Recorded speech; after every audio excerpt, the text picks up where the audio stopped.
You don't have to travel far on the road to Damascus to reach history's crossroads. Just inside the Syrian border, a group of HTS fighters tearing down an iron billboard of Bashar al-Assad.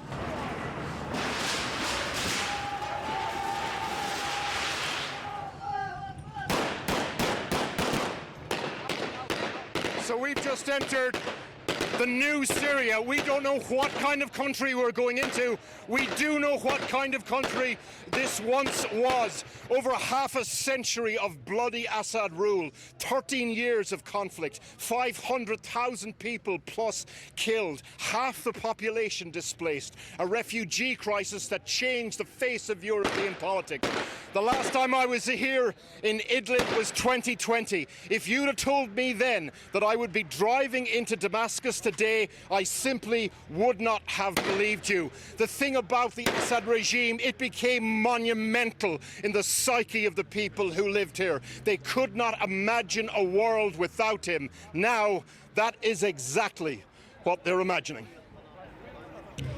I can't speak. My feeling is I can't speak, man. But did you ever imagine this world, this new world? No. Even in my sleep, man. Even in your dreams, you couldn't imagine this? No, I cannot imagine. Then they tell us that we need to come with them to the infamous Sednaya prison. There are 11,000 people locked up in Sednaya prison by the Assad regime. Sednaya is the place where thousands were tortured and executed, institutionalized hell on earth. The problem is that some of the electronic doors are locked and people don't have the codes for them. But among the men we've just met is a locksmith, and they're bringing him there to the prison to try and release some of the prisoners inside. With the HTS fighters as an escort, we drive through Damascus. We're told we don't have time to stop, so glimpses of the city and the sound of change. So we're being escorted through the center of Damascus. Incredible scenes as we drive. People beeping their horns everywhere, people shooting up into the air. The air is just fizzing with excitement, but also little glimpses of anxiety, people collecting water, people not quite sure where this is all going to go. 10 miles north of Damascus, the approach to the prison itself. Thousands are here, a backwards exodus into the jaws of hell, but with its teeth pulled out. So we're inside the prison now, and everywhere huddled groups of people, some trying to find their loved ones, some were prisoners here. There is the paraphernalia of torture everywhere. We've seen nooses. It is a horrific sight. The place is charged with grief and panic and chaos. They're trying to get to some of the cells which have sealed doors. In order to do that, they're trying to break through some of the walls. And then a ledger found on the ground. People come running from everywhere looking for names. The administration of horror. So this is a register of prisoners, is it? This is a register of prisoners. This is the name of the guys. Okay, and there is another one for ladies and her children. Oh, this one has been all dead. Everybody here is dead. Yeah, they were executed. Sorry, is this a book of executions? Yes. Today, the extent of the brutality of the Assad regime was revealed by the liberation of a notorious prison in the capital, Damascus. Crowds of relatives and friends of the thousands who disappeared there over the last few years have been queuing to find the fate of their loved ones and clinging on to the hope of a reunion. The deposed president, meanwhile, has travelled to Moscow with his family, where he's been granted asylum by President Putin. Harry Fawcett reports. Across this ancient place, new pilgrimage routes have appeared. Towards long-abandoned homes, towards the newly evacuated presidential palace. This line, though, goes somewhere else entirely, somewhere much worse. Sednaya prison, the site of some of the worst abuses of the Assad family's long rule. The belief among those whose loved ones disappeared into this brutal structure, some may still be alive in underground cells. So they push and pull and dig at it as if this were the aftermath of a sudden natural disaster, rather than a man-made one designed and executed over decades. I have 3 sons in there, 3. All my neighbors were asking yesterday, where are your sons? Are they out? No, none of them have come out. What am I supposed to do? I want to know where my sons are. It's been 12, 13, 14 years without a word from them. Prison documents such as they are being scanned for any clue of a loved one's fate. Scenes like this across the country, with fears the records of the regime's crimes may be lost in its sudden fall. Assad's gangs and the prison's gangs are the ones who intentionally destroyed those documents. They set fire to them, they disabled the devices and removed the cameras to prevent the discovery of their massacres and the location of the prisoners still inside. The onus then on oral histories from those who've emerged from this hell. Tears in the eyes of this boy and of the man he clings to, speaking of dawn roll calls for those to be executed, but not before beating and torture that he says were like 100 deaths. Even survivors, like him, have died many times. Then, uncle and nephew introduced for the first time.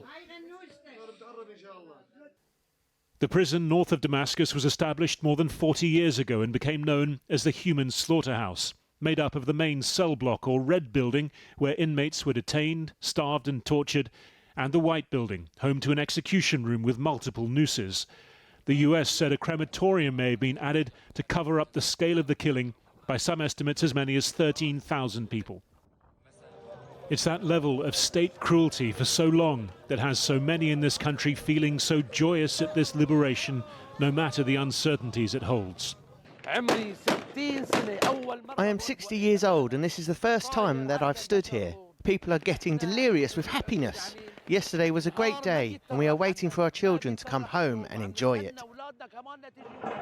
No one here is blind to the risks, though, not least from abandoned regime weapons flooding a society where much of the state sector, according to the UN, is failing to show up for work.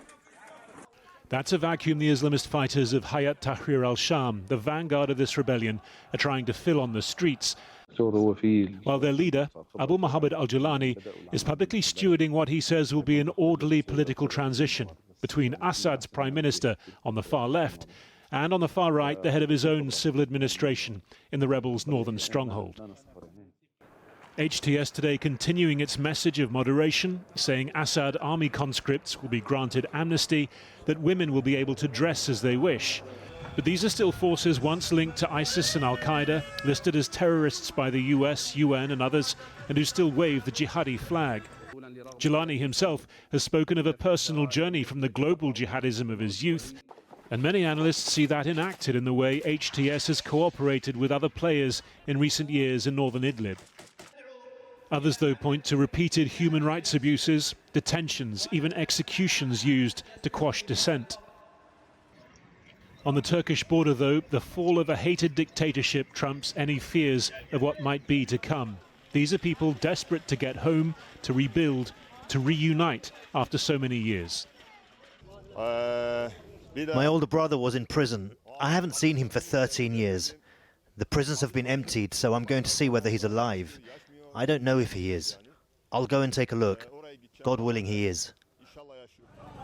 It seems almost perverse that these early days of freedom are so focused on a place of imprisonment, but it speaks to a pain held in so long that's now been given voice, of a country being raised from the depths with all of its many traumas. Harry Fawcett, well, earlier I spoke to Bisan al-Halak, who lives in Damascus, and I started by asking whether she was optimistic about the future of Syria. We are overwhelmed with happiness. We have mixed feelings of joy with fear, but joy is more overwhelming. And what are you afraid of? Most of all, and first of all, is chaos. We are afraid of the chaos, but today the things in general started to get back to normal, and the forces, the revolutionary forces, are trying to stabilize the situation in general. The second thing we are afraid of is the Israeli airstrikes. Israel started to attack Damascus yesterday. And so what do you think is going on there? What are they attacking?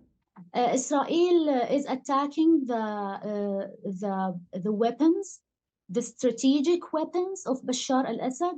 I think they believe that those weapons, when they were with Bashar, he was using them against his people.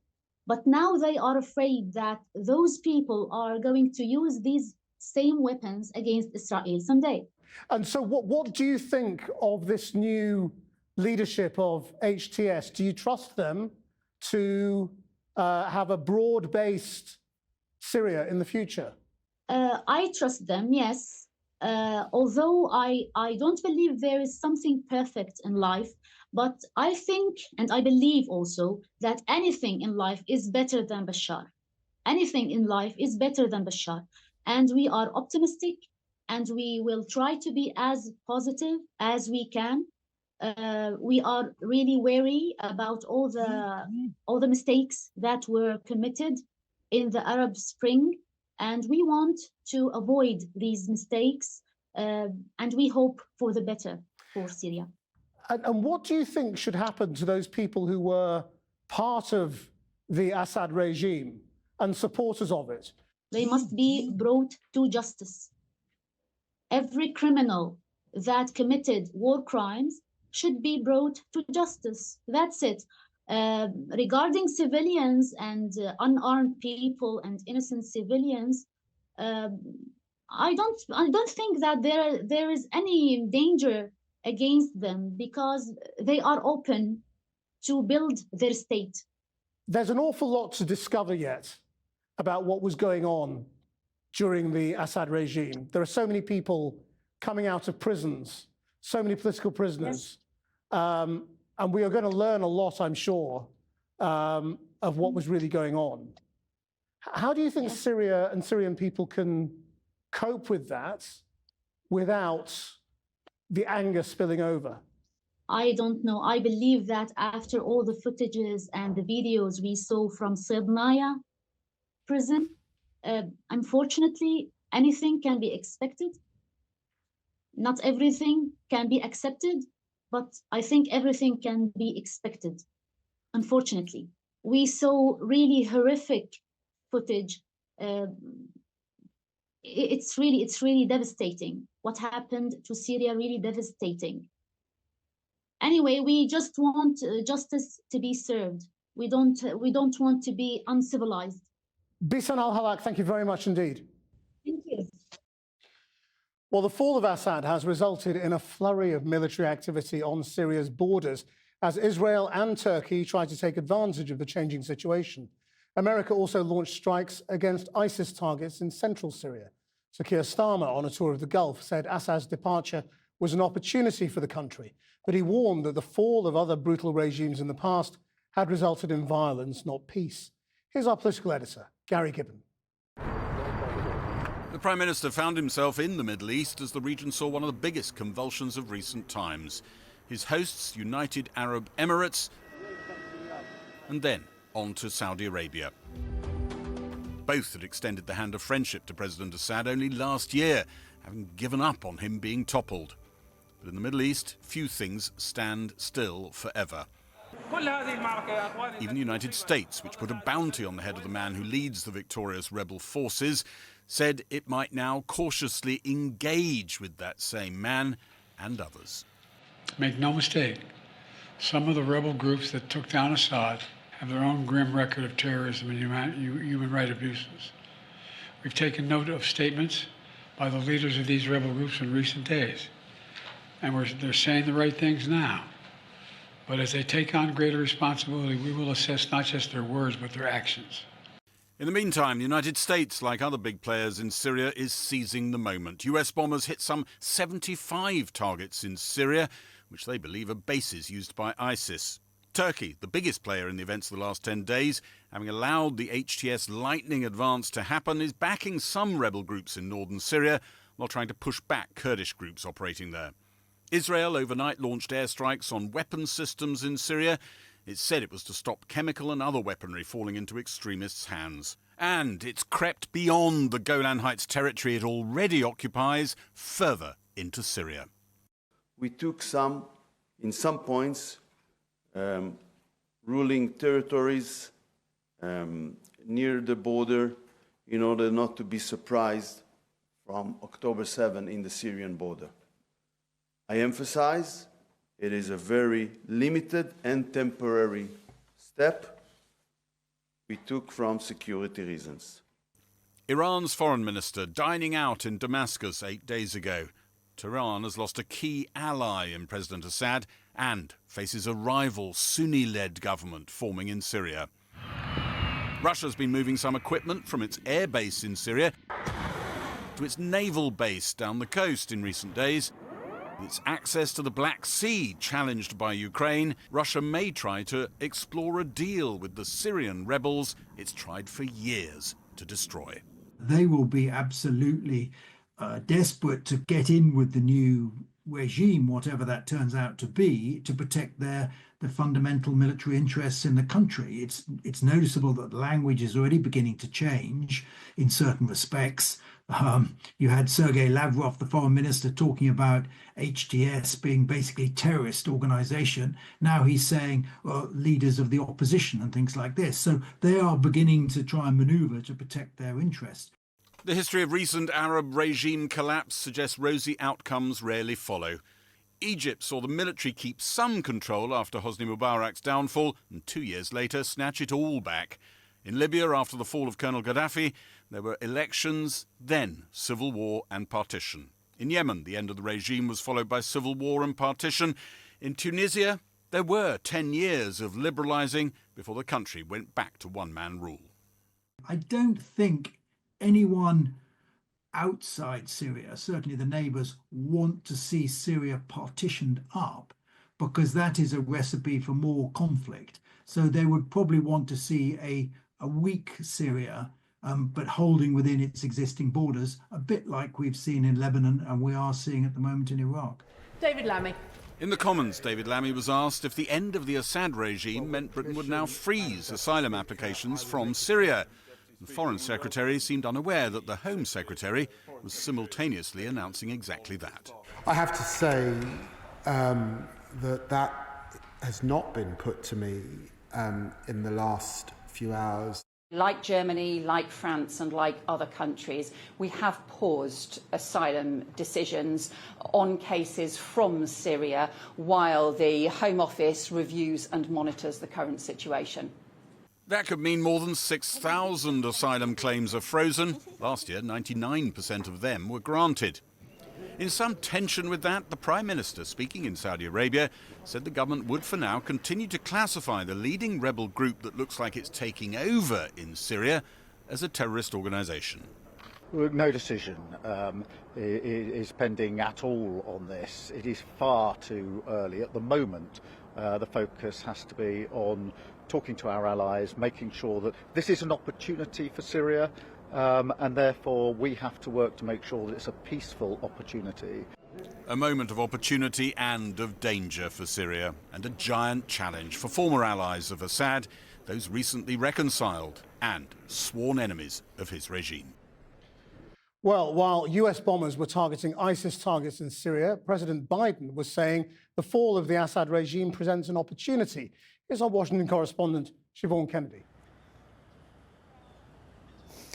Well, Krishnan, there is clearly lots of relief here in the US that the Assad regime has fallen. When we heard from the president yesterday, he was at great pains to try and draw a dotted line between his actions in the region and what we saw happen over the weekend. In other words, the action that the US has taken to support Ukraine against Russia, which he believes has severely weakened Russian forces, and also, of course, the unequivocal support that America has given Israel, which Biden says has severely weakened again its support, Assad's support from Iran and the proxy militia Hezbollah, and has left, so says Joe Biden, Assad's key allies over the weekend both unwilling and unable to support Assad in his final hour of need.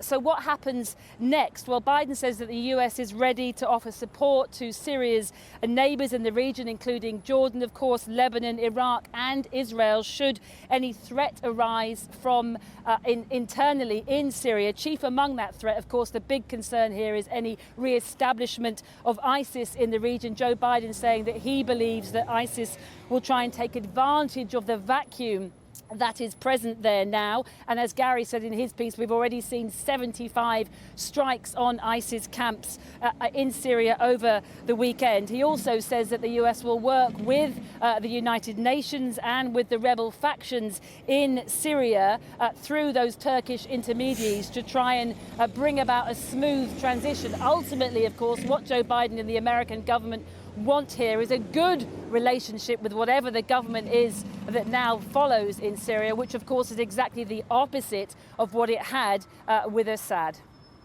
Thanks, Siobhan. Well, earlier I spoke to the White House National Security Communications Advisor, John Kirby, and I started by asking if the US is in touch with HTS and whether it has any plans to remove the rebel group from the terror designation list. I don't have any decisions or discussions to speak to today about removing them from the terror designation list. And as for direct communications, I'll just say that we have ways to get messages and to communicate with all the opposition and rebel groups, and I'll leave it at that. What is the United States' role then now?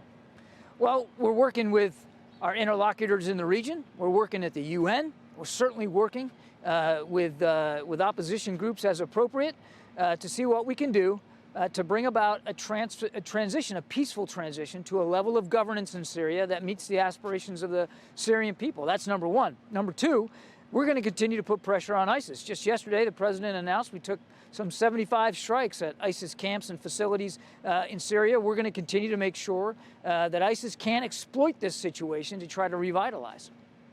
And Israel, we've seen, is making military strikes on what appear to be Syrian weapons storage areas. Is the United States involved in that at all? We're not involved in those operations. I'll let the Israelis speak to that. They have made it clear, I think they've made statements today, that this is a temporary measure, an exigent measure based on their own self-defense. They should speak to that. We obviously want to see all neighbors in the region continue to work with us and the UN through that process to bring about, again, a level of governance in Syria that is efficient, effective, and reflects the voices of the Syrian people. Israel has also expanded what most of the world regards as illegal settlements around the Golan Heights. What's the United States' position on that? I think our view on settlements has been very, very clear and very consistent. I don't have anything to add to that. Again, we know Israel has a right to self-defense. Nobody, no nation would want to live next to a threat that could actually put their own people and their very sovereignty at risk. And so, again, I'll let Israel speak to their operations. We're in touch with them as you would expect we would be. We want to make sure that they can have the tools to continue to defend themselves, but also that how they do it matters. And again, we're having those discussions. You mentioned the United States work against ISIS, and you, of course, are also supporting Kurdish forces in northern Syria. Now, that is at odds with the Turkish government and the groups that they are supporting. How is that going to be resolved? I disagree with the premise of the question that it's somehow at odds here. We both share a concern about terrorist activity in the northeast of Syria specifically. Now, obviously, we have a view of the SDF that the Turks don't obviously completely share. I understand that. But our mission against ISIS is going to continue. We need the help. We want to continue to have the help of the Syrian Democratic Forces as we go after ISIS, and that will continue. And we will stay in touch with the Turks to appropriately deconflict as we need to.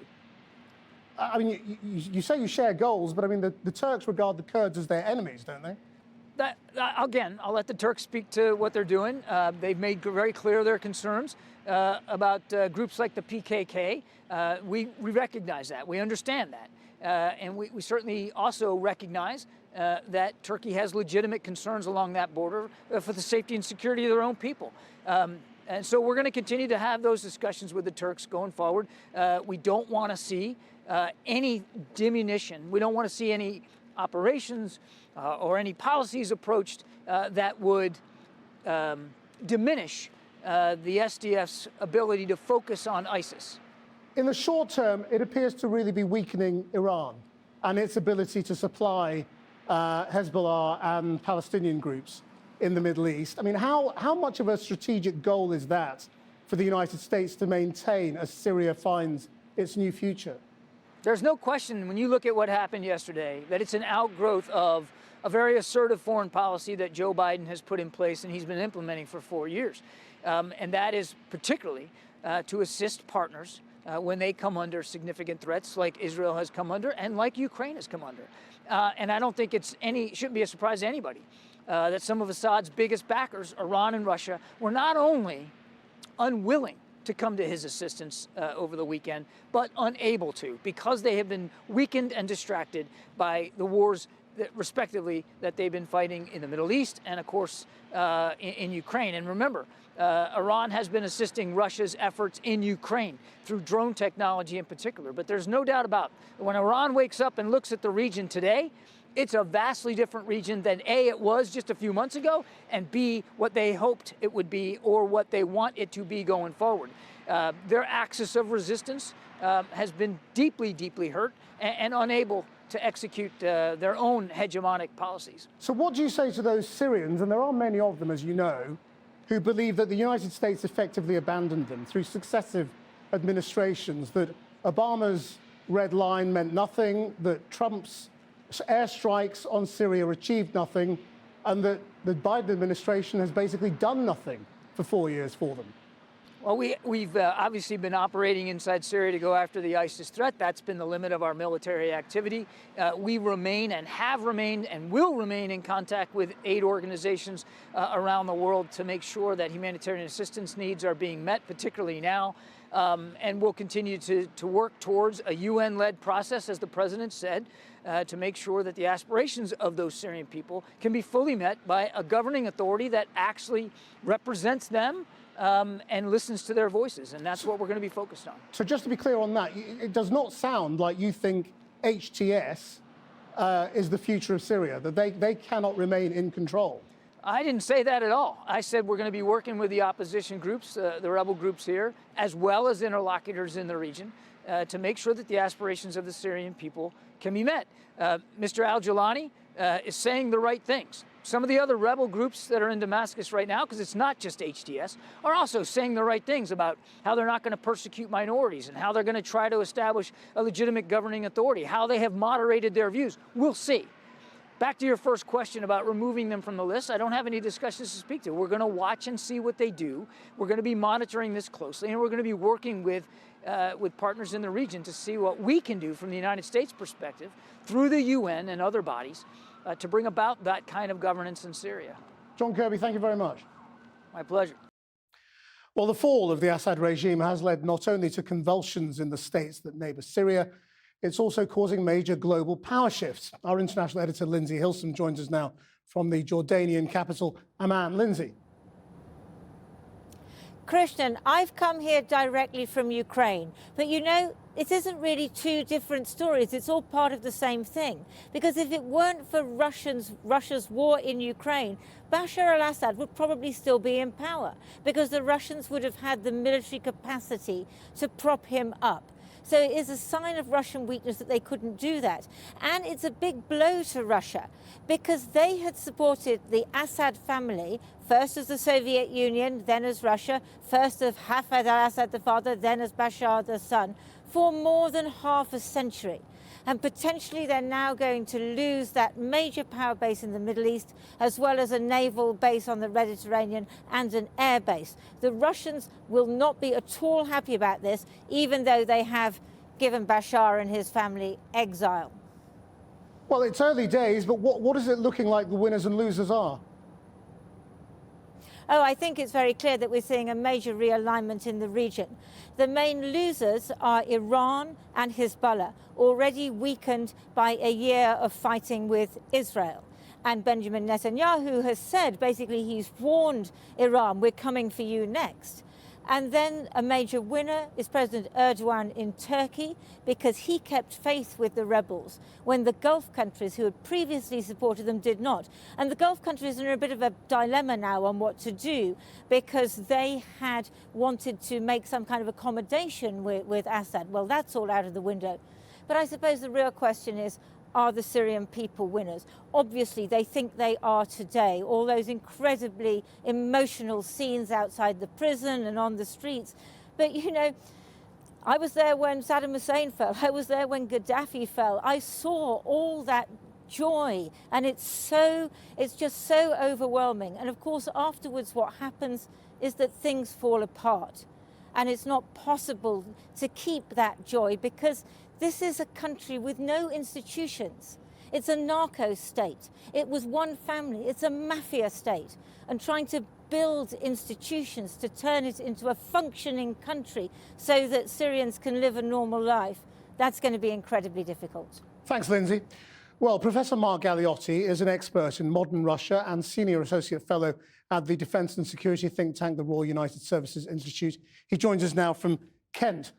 You'll have heard the White House analysis there that Russia was not just unwilling to save Assad, it was unable to. Is that correct? There's some truth in that, but in fairness, we also have to notice the degree to which the speed with which Assad's regime essentially just dissolved in the face of the rebel onslaught really would have given any power very little opportunity to actually intervene. It was never, after all, that the Russians had large amounts of ground forces there. At one point, they had the Wagner mercenaries, but essentially they were there to provide long-range air support for the Syrian forces. And if the Syrian forces aren't going to fight, there's not really much that the Russians could have done. So obviously in the West, this is seen as something of a defeat for Russia as well. Is that how Russians will see it? Yes. I mean, look, we have to be clear about one thing. Essentially, Russians don't care about Syria. It was, as Putin saw it, a necessary military move and geopolitical move back in 2015, but the world has moved on. The key things for the Russians are the naval base and the air base, and they are still desperately hoping that they can reach some kind of a deal to hold on to them. So I think for most Russians at present, yes, they realize that it's one of their client allies who has been deposed. They're not really that bothered. If we see them forced out of these bases, especially if it's some kind of sort of fall of Saigon type humiliation, then people might think otherwise. At present, though, I think actually the Russians aren't quite sure really what to make of it, quite frankly. I mean, how realistic is it that the Russians can negotiate with HTS to hold on to those bases? I mean, surely that's impossible. I wouldn't quite say impossible. I mean, I still think that the odds are against, but nonetheless, it certainly seems to be something that the Russian government thinks is a possibility. We have to acknowledge that, especially when it comes to the Middle East, the Russians are extraordinarily, well, you can call it pragmatic or you can call it cynical, but in any case, they are very happy to make deals with partners who yesterday may have been their sworn enemies. Given that, look, HTS is not in absolute control of a country. And if you look at the moment, I mean, Syria is in a terrible state, but Syria's main trading partner is Russia. The Russians do have something to offer, especially if HTS doesn't want to just simply become a Turkish proxy. They will be looking to broaden out their base. So as I said, the Russians unexpectedly seem to be, I wouldn't say upbeat, but perhaps a little bit less depressed than one might have think. They still seem to think that there is a chance. Whether they're right, we'll just have to wait and see. I mean, you also wonder quite why the Russians allowed Assad to come in so easily and grant him asylum, because obviously from over here, that in itself looks quite embarrassing for Putin. Yes, but bear in mind, Assad was a client, and the Russians feel that they have to stand by their clients. Otherwise, who else would actually ally with the Russians in the future? In some ways, it's part of the package deal. We'll help you stay in power as long as we can. If things go terribly, though, don't worry. You can join this bizarre collection of ex-dictators who live in this Moscow suburb of Barvika. So I think in part, as I said, it's just maintaining face in that respect. It also might be part of the negotiations that some people are saying they had with Turkey, that it's better to give Assad a way out rather than force him into some kind of last-ditch defense in Damascus with whatever handful of remaining loyalists he could still bring together. This way, at least he just was neatly expelled from the country, and his regime can very quickly and sort of relatively peacefully so far disappear in the face of the HTS onslaught.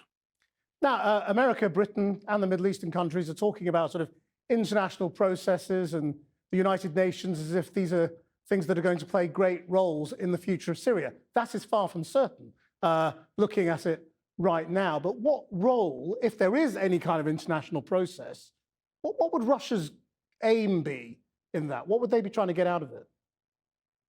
I think that the Russians would want two things. One is, to be blunt, they would want to have some kind of role. And this is their classic position. Is in some ways, they feel that nothing can be resolved without their presence and their interests being considered. And if anyone tries to do it without them being involved, they will try and be a spoiler to the process. So in part, it's just simply that they want to be seen to be part of the outcome. But also, to be honest, I think from the Russians' point of view, they don't want to have to deal through institutions like the UN. They're already reaching out to Turkey. They're already reaching out to whoever they can speak to in Syria.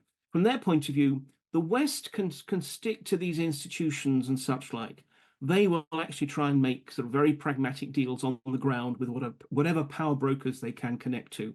And in some ways, if they can in the process slow down the international institutional approach to give them the room to maneuver, they gladly will. Thousands of Syrians have fled their home country over the last decade as the Assad regime ramped up the war it was waging on its own people. Many have sought refuge in the UK after undertaking long and dangerous journeys to get here. Our community's editor, Darshna Soni, has been speaking to some of them about their reaction to the monumentous events over the last few days and whether they have the confidence to return, given that a peaceful transfer of power in the country is far from certain. In 50 years, Syria is no longer under the control of the Assad. Freedom. That's it. Can you believe it? The sheer joy. Razan al-Sus and her family can scarcely believe what they've been seeing over the last few days. They can return back. Look at this from inside, where we're forbidden to go in. Over the moon, very, very much excited about the news. Hopefully that now everybody in Syria will live as should be, as a human. More than 40,000 Syrians who sought sanctuary in Britain, daring to dream of home again. I couldn't even imagine that this will happen. That emotion can go beyond my heart. That's what I can say. How to describe their feelings? In Nottingham, I meet Raim al-Sheikh and her friends. I was crying for more than 3 days. I was not able to express my feeling, to speak with my parents, my brothers and sisters inside Syria. But speaking to his loved ones back home was bittersweet for Manzir al-Khalil, as he remembered the 35 relatives who didn't get to see this day. I lost around 35 persons of my family members, like 27 of whom are women and kids. I lost a lot of my friends. I was like just thinking, what if they were with us right now to celebrate together this moment. Do you feel that you will see justice? No. In brief, no. Some of their community have been here for years and started successful businesses. Others, like Masoub, have been here just a few months. I had given up on going back to Syria. He didn't allow anyone to speak or think in any way of not even a small window of freedom. Masoub has claimed asylum here. Today, the Home Office announced it would temporarily pause decisions while it assesses the current situation. Al-Jilani has suggested that refugees could go back to Syria. Would you feel confident going back? Not yet. I'm going to wait. I'm going to wait and see what kind of Syria is going to be. What kind of Syria will it be for its minorities? Rabbi Nasser is a Christian who is imprisoned by Assad's regime. As a Christian, do you feel confident that you would be safe going back? I'm not taking this decision. I'm going back quickly and take my time. But he hopes one day to introduce his children to the grandparents they've never met. At the end of the day, they are Syrians. So why should I be afraid of them? they should like meet their grandparents and see their homes. I was over the moon when I heard it, but saying that, I was also very afraid. Are you worried as a woman whether you'll have freedoms to live under them? Is that a concern? I feel the civil society in the liberated areas before was very active during these 10 years before. You will see women on the spearheading a lot of movement and initiatives. So many complex questions about what will happen to their country in the days and weeks ahead. But for now, they are happy to have hope again. I was completely hopeless, and I had given up on Syria, and I was thinking, okay, Syria is gone. It's just part of it's history now. But now we have hope. Now we can dream about building our country again.